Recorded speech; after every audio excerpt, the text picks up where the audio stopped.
কণাশ্রী আচার্য, contact number 84-205 নিচে দেওয়া হচ্ছে। যারা আমার ভিডিও দেখছো তাদের কাছে রিকোয়েস্ট, আমার চ্যানেলে যাও। কি করে আমার চ্যানেলে যাবে? এই ড্রেসটা পরে ফার্স্ট যে ভিডিওটা করেছি যেখানে বলা হয়েছে ফ্রি কনসালটেন্সি কিভাবে পাবে, তো সেই ভিডিওটাতে বলা আছে কিভাবে চ্যানেলে যাবে এবং সেখানে গিয়ে পরপর ভিডিওগুলো দেখে নাও। অনেক ভিডিওই রয়েছে। ফ্রি কনসালটেশন পেতে গেলে আমার যা যা রিকোয়ারমেন্ট সেগুলো তোমাকে 84-205 পাঠাতে হবে। আচ্ছা, আজকের এর আগের ভিডিওটা আমি বললাম কিভাবে শক্তি চুরির ব্যাপারটা।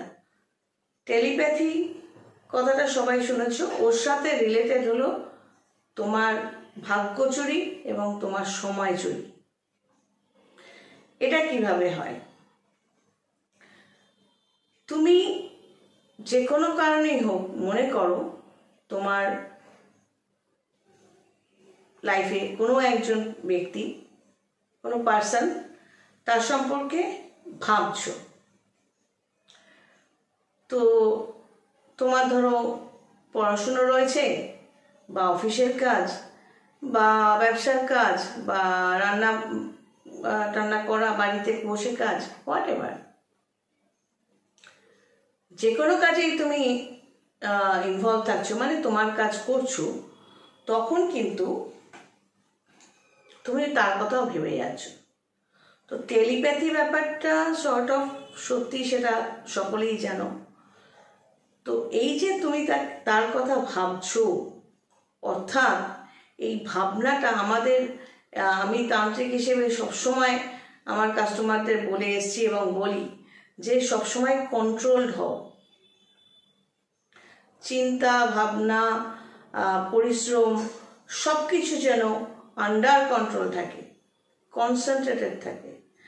পরে অবশ্য যারা আমার পেইড কাস্টমার হয়, মানে টাকা দিয়ে আমার কাস্টমার হচ্ছে, তাদের অবশ্য বুঝিয়ে বুঝিয়ে বলতে থাকে এবং তারা চেঞ্জ হতেও থাকে এবং ভালো থাকে। তো যাই হোক, ম্যাটারটা বলে দিই।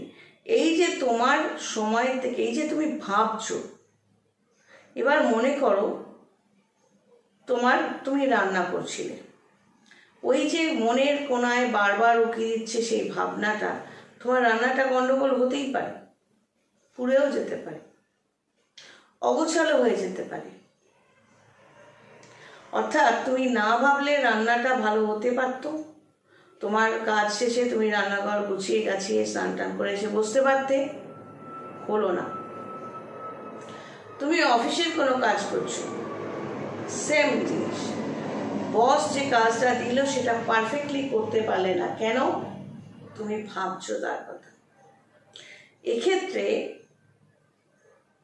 সে যদি, ধরো তুমি ছেলে, সে একটি মেয়ে, তোমার গার্লফ্রেন্ড বা বউ, হোয়াট এভার, 7th হাউস ধরা হয়। তো একটা সরল রেখা যখন এই দিকটা ডাউন হচ্ছে, এই দিকটা অপোজিট, পার্টটা অপোজিট, মানে অটোমেটিক্যালি আপে উঠে যাচ্ছে, সেরকম তোমার এই সাইডটা তুমি এত ভাবছো, মানে তোমার জায়গাটা, তোমার ভেতরটা ম্যাক্সিমামটা একে নিয়ে অকুপাইড হয়ে যাচ্ছে।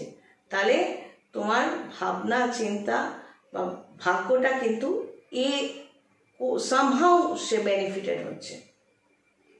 তুমি যত ভাববে, আজকে যতটা ভাবলে, কালকে দেখবে তুমি আরো বেশি ভেবে ফেলছো, পরশু দেখবে আরো বেশি ভেবে ফেলছো, তারপর আস্তে আস্তে দেখবে তুমি তাকে ছাড়া, নিজের ভাবা ছাড়া কিছু কাজই করতে পারছো না। অর্থাৎ তোমার যে এই ড্রেসটা পরে এটিপির কথাটা বললাম, ওই এটিপিটা টোটালি ডাউনওয়ার্ডস যাচ্ছে, তোমার স্ট্রেংথ কমে আসছে। সেই পার্সনটা তোমাকে, মানে তোমার অজ্ঞানেই, আর সে কোনো জ্যোতিষতান্ত্রিক না ধরেই এই ভাইবটা, পজিটিভিটিটা সে পাচ্ছে এবং সে বেনিফিটেড হয়ে উপরে উঠছে। অর্থাৎ তুমি যে কাজগুলো ভালো ভালো করতে পারতে, অফিসের কাজ, রান্নার কাজ, কোথাও যাচ্ছ সেই কাজ, anything, any type of work করতে পারতে, ভালো করতে পারতে, সেটা আস্তে আস্তে খারাপের দিকে যাচ্ছে। তো তোমার ভাগ্যটাও খারাপের দিকে যাচ্ছে। তুমি কাজ অফিসে এতটাই খারাপ করে ফেললে, বস বের করে দিল, ফায়ার্ড। তুমি রান্নাটা এতটাই খারাপ করে ফেললে, বাড়িতে বিশাল তুলকালাম ঝামেলা শুরু হয়ে গেল। তোমার ভাগ্যটা এইভাবেই আস্তে আস্তে অপোজিট সাইডে চলে যাচ্ছে। এইখানেই তন্ত্র সিস্টেমটা দরকার পড়ে। যারা সত্যিকারের তান্ত্রিক হয় তারা স্পিরিচুয়াল গাইডও হয়। কেন? সামহাউ যখন সে বুঝতে পারে, কি করে বুঝতে পারে? আমি তান্ত্রিক হওয়ার আগে জ্যোতিষী অবশ্যই, তো জ্যোতিষের গ্রহ নক্ষত্রের পজিশন, হাতের রেখার গ্রহ নক্ষত্রের পজিশন থেকে আমি তোমার টোটাল সিচুয়েশনটা বুঝতে পারছি। এবার আমার ফার্স্ট টার্গেট থাকে তোমাকে কন্ট্রোল লাইফে নিয়ে আসা, এবং যত তুমি কন্ট্রোলড এবং কনডেন্সড হতে থাকবে, তোমার মাইন্ড শরীর কন্ট্রোলড হয়ে যাবে, ঘনীভূত হয়ে যাবে, মানে সব পাওয়ারগুলো এক জায়গায় কনডেন্সড হতে থাকবে, কনসেন্ট্রেটেড হতে থাকবে, তত তোমার নিজস্ব পাওয়ারটা বাড়তে থাকবে এবং তোমার উইশটাও ফুলফিল হতে থাকবে।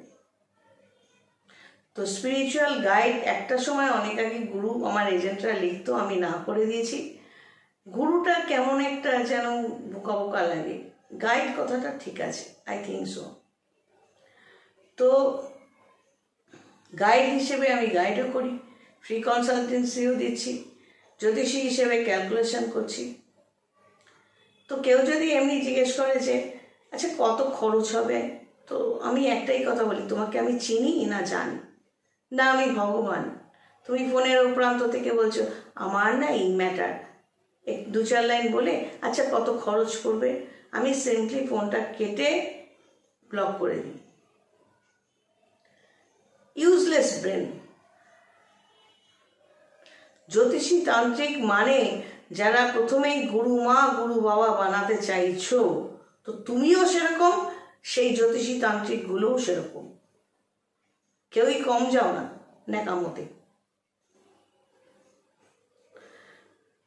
তো যে কোনো ম্যাটার নিয়ে, যেহেতু আমি তান্ত্রিক হওয়ার আগে জ্যোতিষী হিসেবে আমি ক্যালকুলেশন করি, আমার সবসময় চেষ্টা থাকে আমার কাস্টমারকে টোটালি গাইড করে, কনসেন্ট্রেটেড করে তার লক্ষ্যে পৌঁছে দেওয়া, সাপোর্ট করে। কিন্তু যখন দেখি কোনো কাস্টমার তার নিজের কথাটুকু বলে ফোন কাটছে এবং আমার ইনস্ট্রাকশনগুলো তার ভালো লাগছে না, সে লেস ইন্টারেস্টেড, এরকম অনেকেই আছে যাদের মনে হয় টাকা দিচ্ছি তো, তাদের জন্য নেক্সট ভিডিওটা। সবাই ভালো থেকো।